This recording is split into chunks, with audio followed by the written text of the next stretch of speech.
are both of you doing? My two favorite head nurses. Hello. How are you? I'm doing fantastic. It was such a pleasure watching your show, and I really enjoyed the dynamic between the both of you to see two strong women really kind of trade blows back and forth. I was here for the shade for the majority of this, but I wanted to know how was it actually portraying these two women that if we would have went back into the actual time that this show takes place, that their voices really would have been limited. And I want to know what it's like to go back and actually portray these strong women and let them shine for the work that they do, how good they are at it. And Judy, we can start with you. Right. Yeah, Judy, let's start with you. I'm not sure how good Betsy Bucket is at her job, to be honest. I think she's not there. She's lacking in empathy. You know, she's very sort of black and white. She's been told to do this. This is the procedure. She just does it.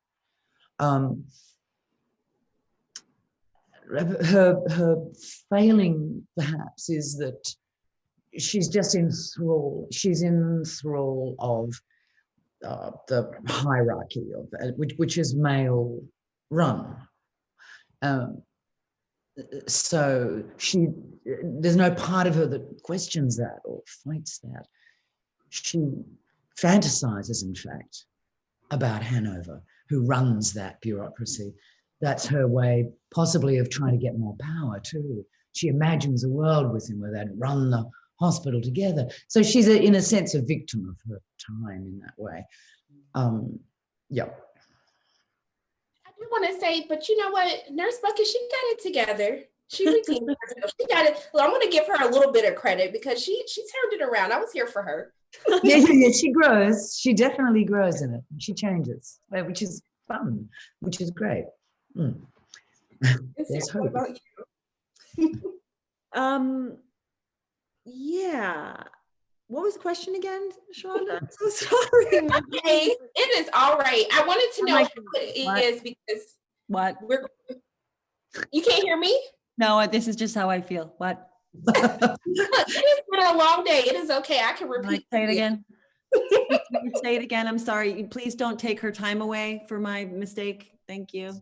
Okay. So I wanted to know, one of the things that's so fascinating watching this series, because it's time period is 40s, 50s, where women really wouldn't have had as much of a voice, and how it is to play these two strong women who have strong voices and they really know how to advocate for themselves and get things done. That's right. That was your question. Sorry. I think for Mildred, she is not there to assert her power. She is there to achieve one thing, and that is to save the life of the most important person in her life. And I just don't want to say who he is because I don't want to give it away for people who don't know. That's why I'm being somewhat...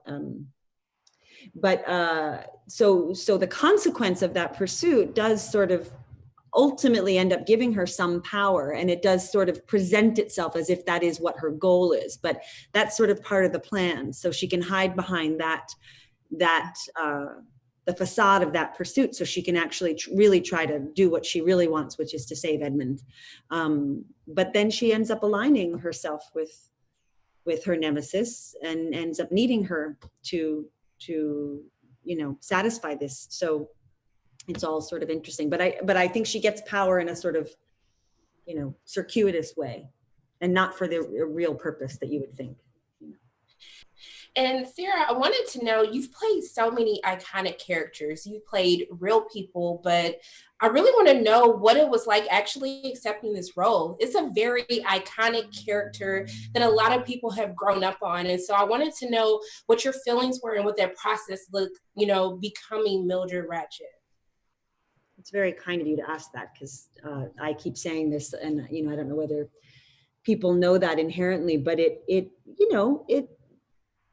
anytime you endeavor to do anything creative, whether it's a success or a failure, you are running the risk of humiliating yourself in a way, because you are putting your interior life to a degree on display, and your choices, your take on something, and then it's liable to be, then it's sort of being offered up for a feast, a beast feast. You know what I mean? So I just, I was definitely nervous about it. And I thought, are people going to be able to separate and delineate, between that movie and what that character was and what we're trying to do, which is in fact something else. And I feel like there's very little room for nuance, certainly in our current climate. And it's very hard for people to hold things that live a little bit in the in-between. So I wasn't sure. And it made me feel a little vulnerable. There's no question. And now that it's imminent and about to be out, I don't want to get out of bed or get out from under the covers because I'm scared. You were fantastic. You're very nice. So great. I really enjoyed it. Couldn't watch it at night because I started having nightmares, but I really had a great time watching it. Nightmares. I did. I had a really bad nightmare the other night. I was like, I got to do this during the day. Can't do it no more. Yeah. Right. But thank you both so much for taking the time with me. I really, truly appreciate talking with both of you today. Thank you so much. Thank you. Thank you.